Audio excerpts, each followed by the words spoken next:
Assalamualaikum warahmatullahi wabarakatuh. Kami ucapkan salam sejahtera kepada Ibu Ria Andriani, MM selaku dosen pelaku mata kuliah perpajakan. Saya Nanda Arya Dwi Cahyo dengan NIM 64230476 akan bertugas sebagai moderator dalam presentasi kelompok kami.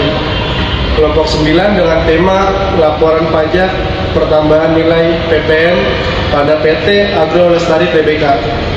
Sebelum masuk ke materi, izinkan saya memperkenalkan anggota kelompok kami.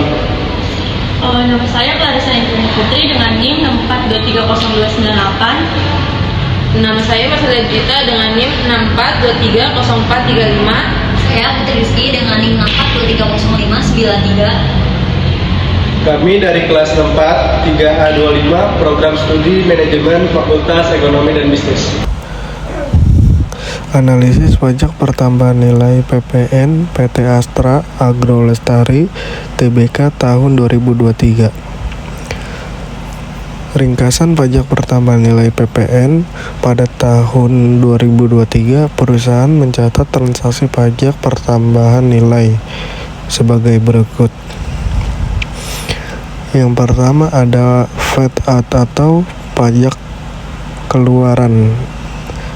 Total PPN yang dikenakan atas penjualan pajak mencapai 20.745.473 juta.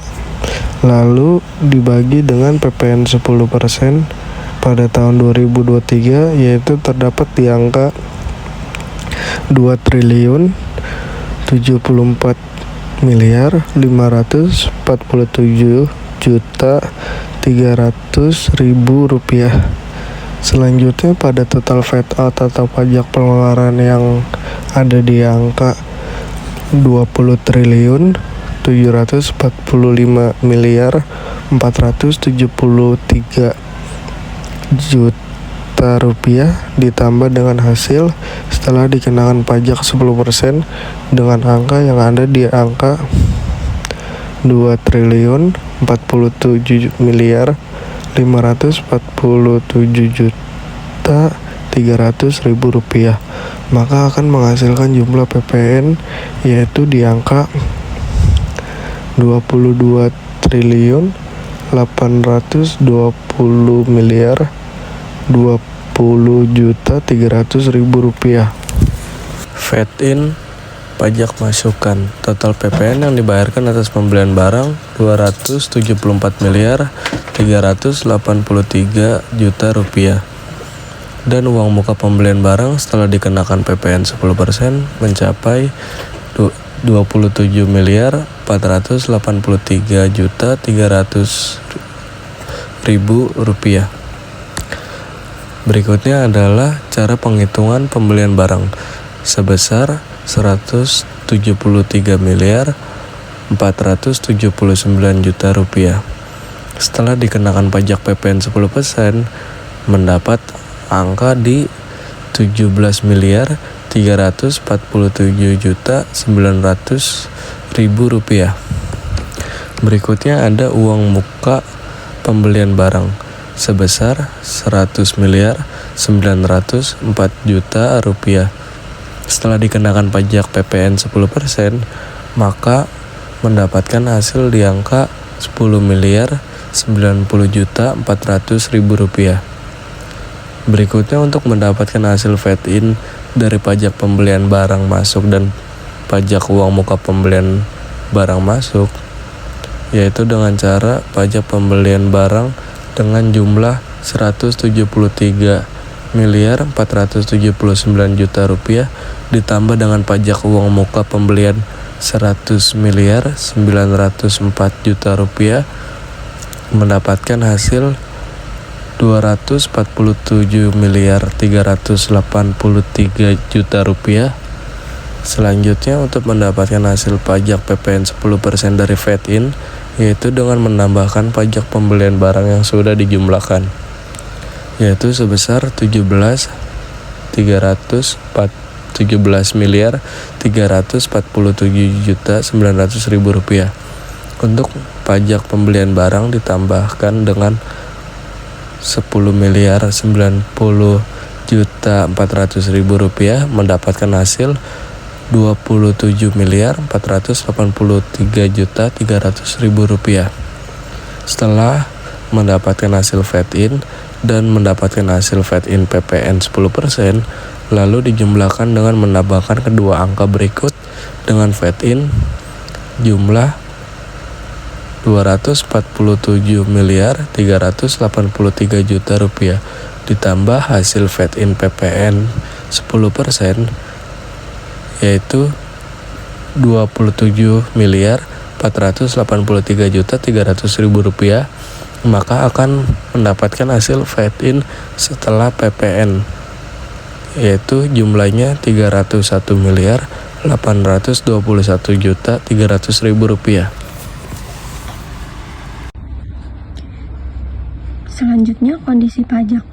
Dengan fed-in lebih kecil dibandingkan fed-out, terdapat selisih sebesar Rp2.047.109.000.000 yang mencerminkan status kurang bayar.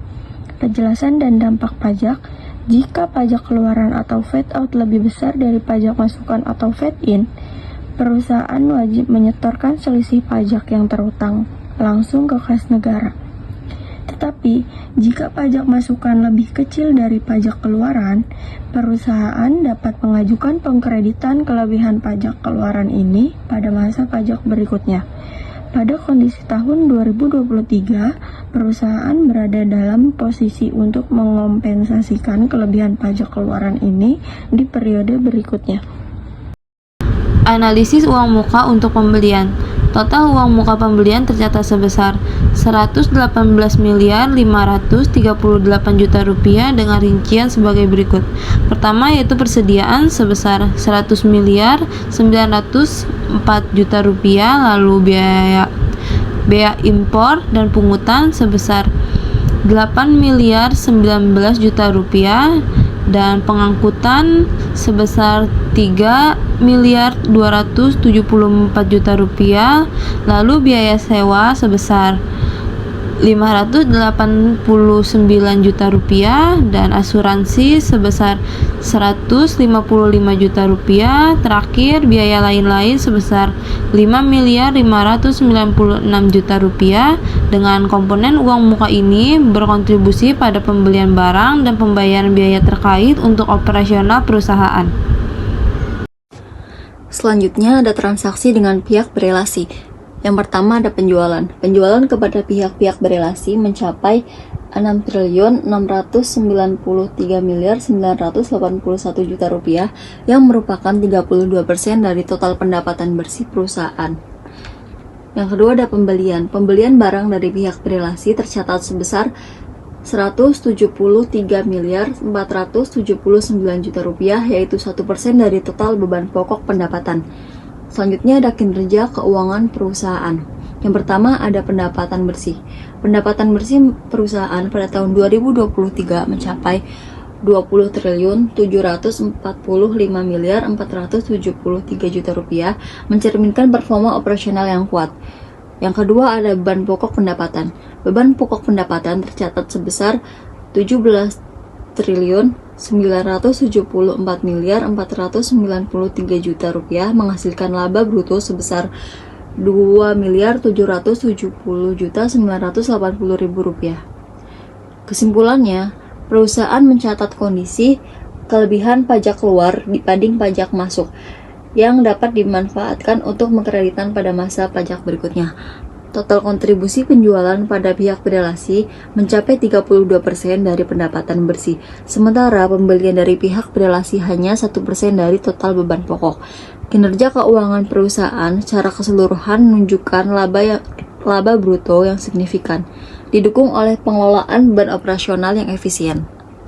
Dari kelompok kami, kurang lebihnya mohon maaf. Wassalamualaikum warahmatullahi wabarakatuh.